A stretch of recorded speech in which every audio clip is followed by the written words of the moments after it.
Hi guys and welcome to another vlog.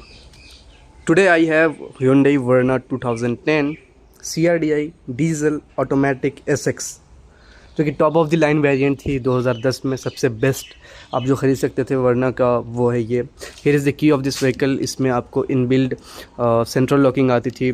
This is the button for, इसी से lock भी होता था और इसी से ये अनलॉक भी होता था। तो आज चलिए let's open the hood of this vehicle. So hood open करने के लिए, in order to open the hood, हमें सबसे पहले कार को ओपन करना होगा। And here we got the lever for the hood. So ये जो इंजन थी वो थी VGT engine. Just wait a minute, yeah it's too heavy. ये जो इंजन थी, just wait a minute, let me do that if I can, या I can manage to do that. हाँ, तो ये जो इंजन है काफ़ी गंदा इंजन भी अभी हो रखा है। ये इंसुलेशन यहाँ पे आती थी आपको। ये जो इंजन थी CRDI 16 valve 1.5 litre CRDI diesel engine, जो कि गेट्स में भी आती थी और भी कई गाड़ियों में आती थी, not in India but abroad बहुत सारी गाड़ियों में। किया की कुछ गाड़ियाँ थी जिसमें ये इंजन सेम इंजन शेयर होता था। और करंट लाइनअप की जो 1.5 लीटर की इंजन्स आती हैं Hyundai और किया ग्रुप में, वो भी सेम इंजन है बट बेस सेम है, बाकी उसमें ट्यूनिंग वगैरह की गई है। सो इंजन कवर यहाँ पे 16 वॉल्व लिखा हुआ देखने को मिलता है। ये इंजन आपको 110 हॉर्स पावर प्रोड्यूस करता था और 235 न्यूटन मीटर्स ऑफ टॉर्क। और दिस अ क्लीन इंजन पे। और लेट्स यहाँ पे आपको हेडलाइट्स, पहले हुड बंद करने दीजिए मुझे। So in order to hit, just wait a minute. तो यहाँ पे एक हमें ग्रिल देखने को मिलती थी, एक छोटी सी ग्रिल देखने को मिलती थी। अभी की Hyundai की कार्स में काफ़ी बड़ी बड़ी और काफ़ी बोल्ड डिज़ाइन आती हैं। इसमें जो था वो एक sort of cute simple design आता था। उस टाइम पे LEDs नहीं थी कुछ भी, सारे हाइलोजन बल्ब थे। यहाँ हाइलोजन बल्ब आती थी।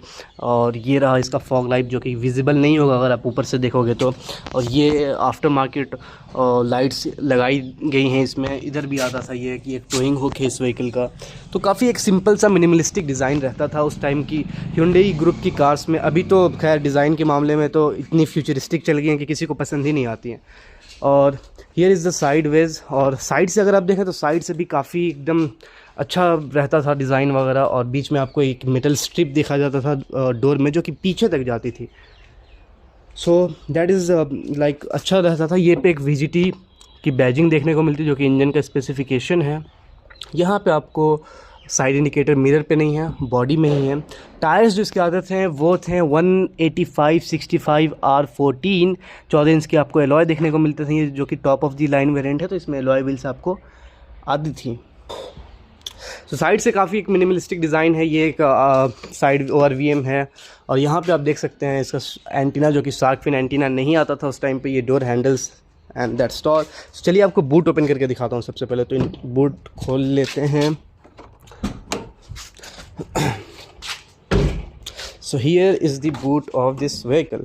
बूट जो आता था इसका काफ़ी अच्छे साइज़ का आता था एज़ कम्पेयर टू, मतलब सेडान थी तो जाहिर सी बात है बूट स्पेस तो काफ़ी अच्छा था। और वो जो आगे की सीट्स है वो रिक्लाइनेबल भी है, तो उसको आप रिक्लाइन भी कर सकते हैं। तो ये सीट्स थी। और यहाँ पे अगर आप देखें तो हमें एक एलॉय मिलता था, जो 5th स्टेपनी व्हील है वो भी एलॉय मिलता था। तो उस टाइम पे कॉस्ट कटिंग का ऐसा कोई सीन था नहीं कंपनीज़ में, तो एलॉय ही देखने को मिलती है। चलिए अब अंदर जाके हम देखते हैं। सो इंजन आपको दिखा दिया, बूट आपको दिखा दी। अब देखिए इसके इंटीरियर में आते हैं। इसमें फर्स्टली सीट को देखते हैं। सीट में उस टाइम पे इसमें डुअल हाइट एडजस्ट देखने को मिलता था। यहाँ से आप अपवर्ड से एडजस्ट कर सकते थे, यहाँ से बैक से एडजस्ट कर सकते थे। तो उस टाइम पे मतलब काफ़ी यूनिक चीज़ है कि उस टाइम पे ऐसे फीचर्स कार में देखने को मिलते थे। Let's move inside. काफ़ी गर्मी भी हो रही है तो we are gonna turn on the AC of this vehicle. Here is the back cover. So यहाँ हम आ गए कार के firstly let's go to the rear seats. तो आगे के सीट्स एडजस्ट कर लेते हैं, उसके बाद हम रियर सीट्स में जाते हैं। तो here is the rear seats of this vehicle. ये सीट पूरी पीछे है तो डोंट माइंड इट, ओके। सो यहाँ पे आपको ऑल 3 एडजस्टेबल हेडरेस्ट देखने को मिलता था। यहाँ पे एक आर्मरेस्ट आती थी विथ ट्विन कप होल्डर्स जो कि ठीक ठाक है। और ये रहा डोर हैंडल्स आप देखने को मिलती थी। यहाँ पे लैंप है, यहाँ पे भी डोर हैंडल है and the power window wooden trim. उस टाइम पे 2010-11 के आसपास वुडन जो था वो काफ़ी प्रीमियम माना जाता था, तो यहाँ पे वुडन आपको देखने को मिलती हैं सारी चीज़ें। यहाँ पे मैगज़ीन होल्डर है, यहाँ पे भी मैगज़ीन होल्डर है। अंडर थाई सपोर्ट ठीक ठाक है और लेग रूम भी ठीक ठाक है, कोई ऐसा सच कंप्लेन के लिए। बीच में एक थोड़ा सा हम्प देखने को मिलता है। तो 3 पैसेंजर तो इजीली बैठ सकते हैं लॉन्ग ट्रैवल के लिए। यहाँ पे आपको एडजस्टेबल हेडरेस्ट सारे तीनों देखने को मिलते ही हैं। और ये रहा इसका पार्शल ट्रे और पीछे में डिफॉगर भी आता था। एंड सबसे यूनिक चीज़ कि इसमें हाइट एडजस्टेबल आपको सीट बेल्ट मिलते थे, जो कि अभी की कार्स में भी देखना मुश्किल है मोस्टली कार्स में। तो वो था उसका। और चलिए आगे की आपको दिखाते हैं आगे। So here we are in the driving seat of this vehicle. तो इसमें आपको firstly turn on the car because I have to turn on the AC. इसमें पावर विंडोज़ के कंट्रोल आपको यहाँ पे देखने को मिलते थे। मिरर एडजस्ट के कंट्रोल यहाँ पे आपको देखने को मिलते थे। ये रहा इसका स्टीयरिंग व्हील जो कि काफ़ी एक सिंपल से स्टीयरिंग व्हील था उस टाइम पे। स्टीयरिंग माउंटेड कंट्रोल ना के बराबर ही होते थे। और अगर आप बात करें यहाँ सेंट्रल, तो काफ़ी एक सिंपलिस्टिक डिज़ाइन था। 2010 के हिसाब से आपको ज़्यादा एक्सपेक्ट भी नहीं कर सकते हैं। और यही था उस टाइम पे। ये डोर लॉक का है, ये इंजन इसका है। इंजन मैंने स्टार्ट कर दिया। Let's turn on the AC. ज़रा सा स्टार्ट करने दीजिए मुझे, चूँकि गर्मी काफ़ी ज़्यादा है। और अगर आप देखें यहाँ पे तो इसका इंस्ट्रूमेंट क्लस्टर है, स्पीडोमीटर है, आरपीएम मीटर है, फ्यूल गेज, इंजन टेम्परेचर। और यहाँ पे आपको कुछ गियर इंडिकेटर मिलती थी, डिस्टेंस टू एम्प्टी और ओडोमीटर वहाँ पे दिया हुआ। तो अभी इस कार को 73,135 किलोमीटर चल चुकी है ये कार। और अभी तक ऐसा इस कार में कोई प्रॉब्लम है नहीं। ये कार मैंने सेकेंड हैंड खरीदी है, मैं आपको वो भी बताऊंगा लास्ट में कि कितने की खरीदी है, कहाँ से खरीदी है। और ये इसका सिंपलिस्टिक डिज़ाइन है। और यहाँ पे आपको एडजस्टेबल IRVM देखने को मिलता है। यहाँ पे सनग्लास होल्डर देखने को मिलते हैं। यहाँ पे लाइट्स हैं। और ये रहा इसका सनसेड, जो कि सनसेड में मिरर आती है दोनों साइड में, इन द ड्राइवर साइड और को ड्राइवर दोनों में आपको मिरर्स देखने को मिलते हैं। तो that's really great about this vehicle. और अगर आप बात करें तो काफ़ी सिंपल सा है। यहाँ पे आपको एक गियर इंडिकेटर देखने को मिलता है जिसको आप एडजस्ट कर सकते हैं। NP for parking, reverse, N neutral, drive, second and low. तो ये सब चीज़ें यहाँ एक आर्मरेस्ट देखने को मिलता था, जो कि ऑटोमेटिक में काफ़ी ज़रूरी है और काफ़ी आसान हो जाता है। यहाँ पे एक आपको अगर मैं दिखाऊँ तो प्रॉपर डेड पैडल भी है इस गाड़ी में। यहाँ पे स्लेटर और ये है चार्जिंग सॉकेट आता है। यहाँ पे आपको कुछ स्टोरेज स्पेस देखने को मिलते हैं, sort of I guess ashtray होगा ये। यहाँ पे एक आपको ग्लव बॉक्स देखने को मिलती है। तो ये सब सारी चीज़ें हैं। AC काफ़ी स्ट्रॉन्ग है इस कार का। और तो यही सारी बातें हैं। अगर आप बात करें कि आपको ये कार ख़रीदनी चाहिए नहीं ख़रीदनी चाहिए और मैंने ख़रीदी है तो कहाँ से ख़रीदी है, और माइलेज वगैरह की भी बात करेंगे अब इस कार के बारे में। तो मैंने ये कार ख़रीदी थी जब तो ये तकरीबन 17,000 किलोमीटर चली हुई थी। मेरे को लिए हुए ये कार हो रही है करीब 3-4 महीने हो चुके हैं। और मैंने इसे 3 से 4,000 किलोमीटर चला भी दिया है और अभी तक कोई गाड़ी में प्रॉब्लम नहीं है। परफेक्ट इंजन है। Hyundai की जो डीजल इंजन्स हैं that are as good as Honda के पेट्रोल इंजन्स, यानी कि होंडा की USP अगर पेट्रोल है तो Hyundai की CRDI जो इंजन्स होती है वो काफ़ी बेटर होती है। और ये 2010 का मॉडल है डीजल में।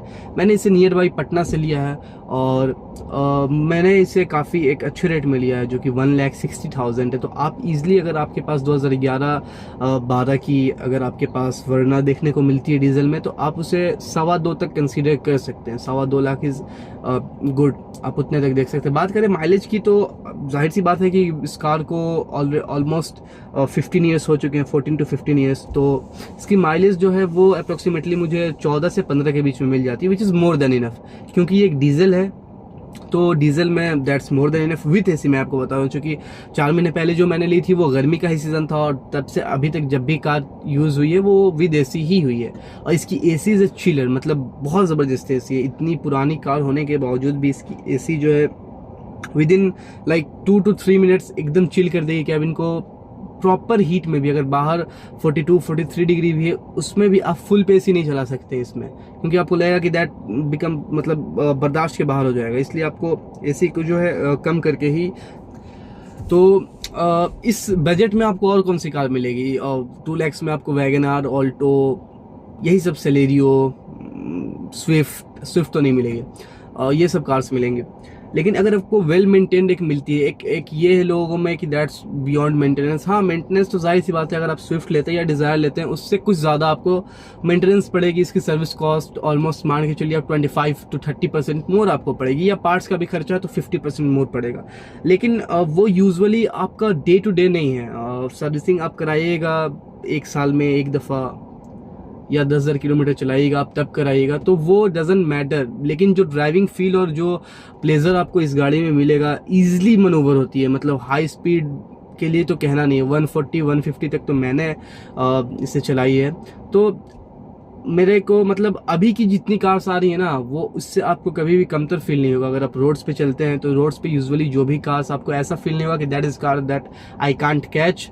लाइक मैं रेसिंग को प्रमोट नहीं कर रहा हूँ, लेकिन यूजुअली आपको किसी भी रोड पे नॉर्मल जो कार्स होती हैं, I am not talking about Germans, but normal जो कोरियंस होती हैं, जापानीज एंड इंडियन ऑटोमेकर जो हैं, टाटा वगैरह, उनकी गाड़ियों से आपको कभी भी ये फील नहीं आएगा कि that car is superior to my car, और I can't like drive the way they are driving, और आई कांट ओवरटेक देम और समथिंग लाइक दैट।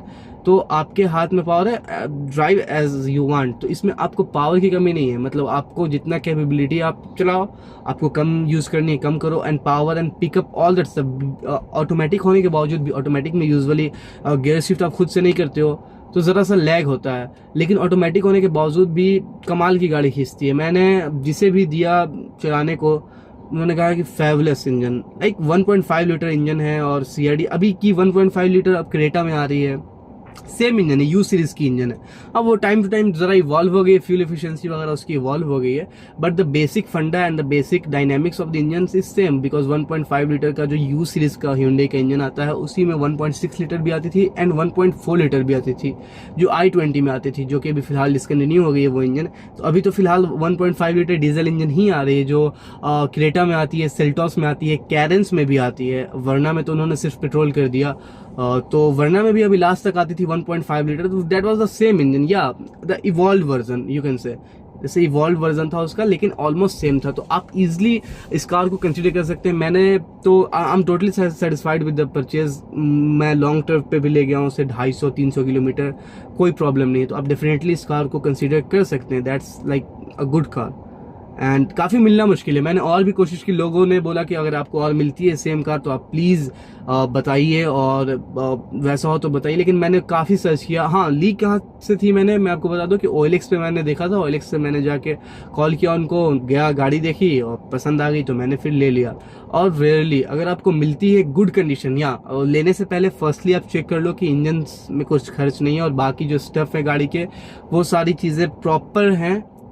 जाहिर सी बात है, बिल्कुल 100% तो कोई होगी नहीं, ऑब्वियसली एक 10-12 साल, 15 साल, 14 साल पुरानी कार है, तो माइनर आप मान के चल सकते हो। जैसे इसकी आप कह सकते हो कि वो कभी एडजस्ट होती है, मिरर कभी नहीं होती है, तो that's not a big deal, तो आप उसको कंसीडर कर सकते हैं। तो ये आपका काफ़ी सही रहेगा। चलिए मिलते हैं नेक्स्ट व्लॉग में, till then take care, good bye.